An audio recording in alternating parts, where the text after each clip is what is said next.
Leaky gut. What causes it?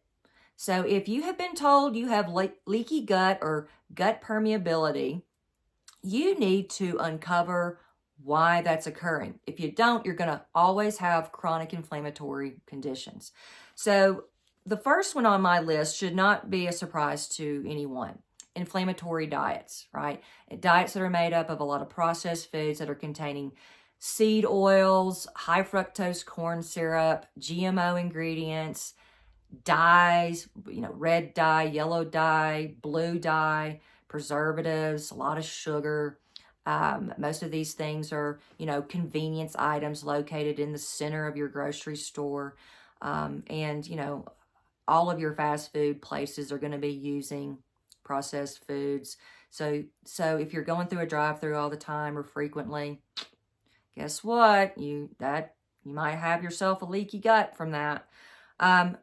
Another thing that can cause a leaky gut is excessive sugar intake. And this is because it really encourages the overgrowth of yeast within the microbiome that should be there. You have yeast within your microbiome, but it can start to grow out of control when you have an excessive sugar intake. So whether it's through colas, candy, chips, bread, those things turn, the simple carbs turn to sugar real quick. Even if you're eating excessive amounts of fruit, I don't hate on fruit. I don't hate on any food group, but you can eat excessive amounts of fruit, and which can contribute to yeast overgrowth and mediate a leaky gut. Diet colas, while they don't have sugar, they have artificial sweeteners like aspartame, which is literally poison to your gut. So if you are drinking diet colas, I would highly recommend that you put it down now and never touch the stuff again. I have had patients who have been diagnosed with mini strokes, MS, Lou Gehrig's, fecal incontinence, psoriasis, all kinds of things, and it was directly related to their Diet Coke habit. And I was one of those people way back in the day, and I was diagnosed with MS in my 30s. Don't have it anymore because I gave up my Diet Cokes. And I don't miss them.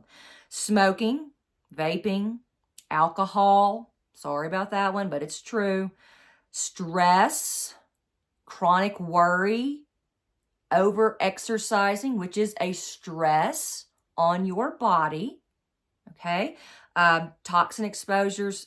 There's a laundry list there of toxin exposures.